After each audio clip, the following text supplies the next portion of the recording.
Hello and welcome to Ellen Ruth Soap. I'm Ellen and today I am making my sea salt spa bars, and I love these bars. The salt is just wonderful in there, and I do get a lot of questions about them.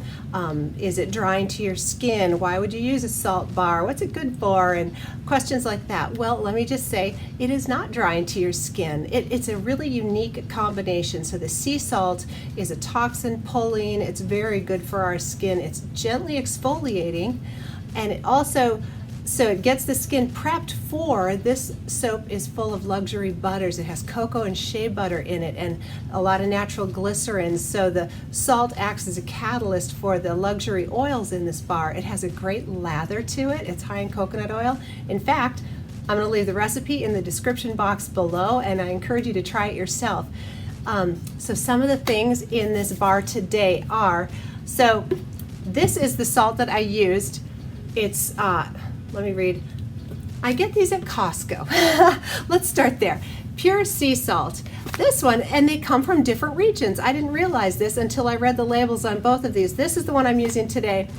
It says that it comes from the sparkling white pure ocean sea salt harvested from the frigid current between Australia and Antarctica. That's the one I'm using today. This one I bought on a different day. Says that it's harvested from the pristine waters off of Brazil's northern coast. This sea salt is 100% natural. So I found that really interesting. I never stopped and read that these came both from Costco and they come from different waters. Anyway, this is the one I'm using today, the Antarctica one. It's just great. I like these. I use this entire jar in this volume of soap that I'm making today.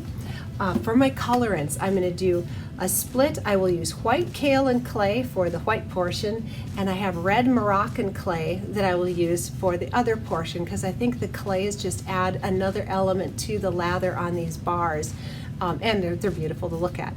So we'll be using white and red clay for the colorants. For my fragrance, let's see. Oh, here it is. I'm losing things on my table. I'm going to be using, this is from Essential Depot, and it's just called Musk. But it's a very gentle, earthy, woodsy. It's not overtly masculine. I would consider this a unisex, but this will be the fragrance in there. It smells very spa-ish to me, which goes along with the bars. I'll be using cavity molds. You can pour a salt soap, try saying that fast a couple times, salt soap, in a loaf mold. You can do that, but you need to be very quick about cutting it. You have to wait for it to start cooling down and cut it within a few hours of pouring it as soon as it firms up, because they get really crumbly. The way that I handle that is I use my little flower cavity molds, and that way I don't have to worry about cutting it, and it makes a nice, just rock hard bar of soap. These hold up really well. They're very long lasting, so I think they're just great all over the place. For my liquid portion, I'll be using aloe vera juice, because I thought that went along with the whole spa feel with Tussah silk fibers. You don't need to use sodium lactate in this because of the salt in there. They're rock hard without any aid at all. I will put a little cane sugar in my liquid before I add my lye, because that'll help, just another bubble booster to this recipe. It's got a lot of coconut oil, because the coconut will lather with the salt. Those two go hand in hand, but the sugar is just going to take the lather right up over the top. So I'm going to get everything pulled together and get my hair pulled back, and let's make some sea salt spa bars. All right, let me show you what I've got going on here for prep work. I have my salt all ready to go off to the side. And so in here I have my natural colorants, which is my white kaolin clay dispersed in a little bit of water, just to make it easier to blend, because salt soaps can go kind of fast on the trace. And then I have my red Moroccan clay in here, also in water. So it'll just help it blend in a little smoother. And here are my oils, which is, I have my coconut oil, castor, cocoa, and shea butter are in here. And again, the recipe's down below for what I've got going on in here. I also put in coconut milk powder and my fragrance. That's what's in here. I'm just waiting for my aloe vera lye solution to cool, and we'll get to that.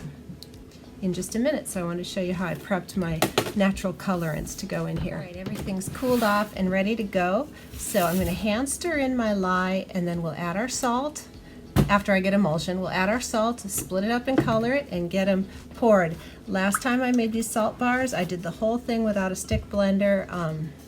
So let's see how we do. This is going to be a pretty full container. I'm hoping it all fits in here. Yikes, I should have probably used my next size up. Well, let's just roll with it here. So we're just going to go for a nice emulsion. I've never worked with this fragrance oil before, so that's a little risky.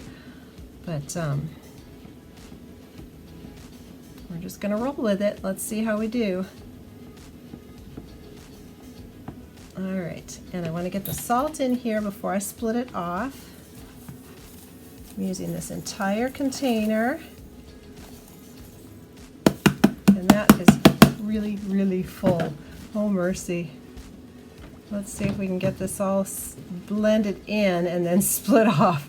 Oh, I don't think I've ever had a container quite this full.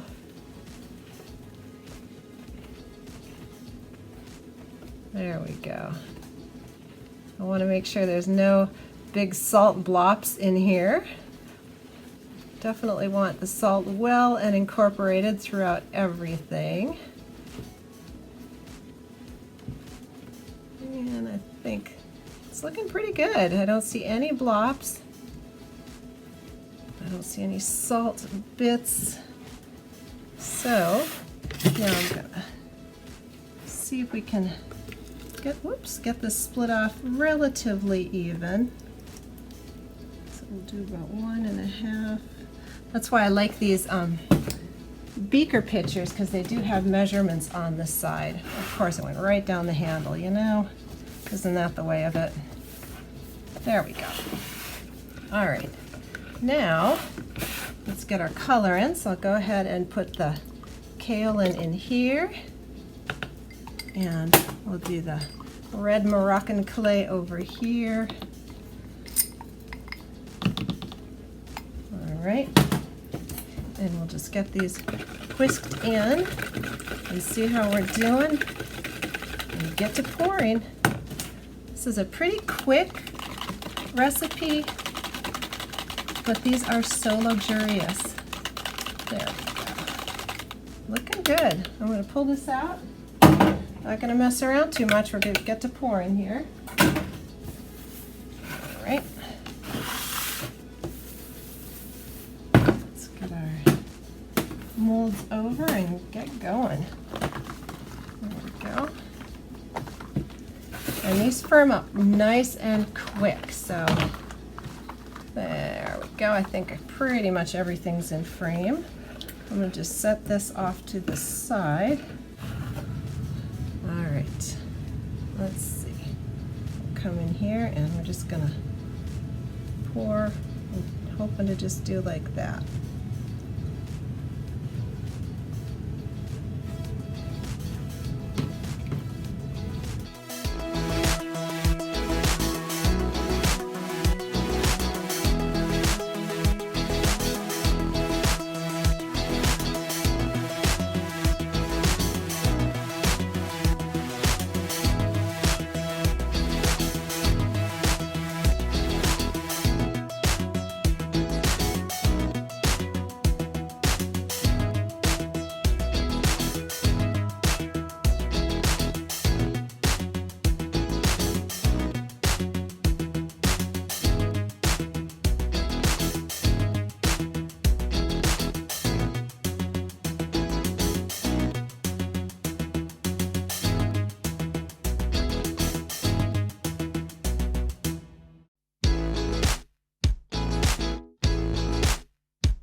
It's the next day, and let's unmold our wonderful salt bars here. And these, I probably could have unmolded them last night. They are rock hard and they smell fabulous. Even though these are hard, I'm still going to cure these for 4 weeks just to make sure that they're fully hardened all the way. And but they're just wonderful. Let me get these out of the mold. So one of the really neat things about this recipe is that I didn't stick blend this at all. You just have to reach emulsion and get the sea salt dispersed evenly throughout everything, because with the heavy salt it can firm up very quickly. This was just made with hand stirring. I think that's just fascinating. You can use a stick blender if you're aware of your fragrance, or if you have a fragrance that you know is going to slow down trace. That might work. But as long as you're sure that you have emulsion, which is simply all of your oils are combined with all of your lye solution, all the molecules have bonded. Once you've reached emulsion, you can stir in your salt and it's good.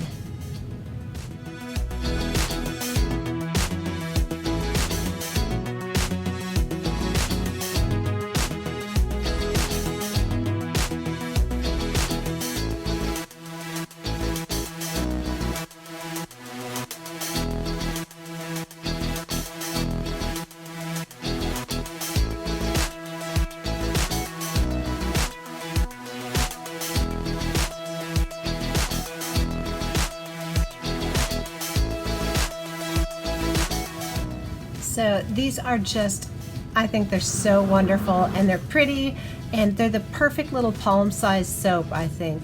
And again, they're just rock hard.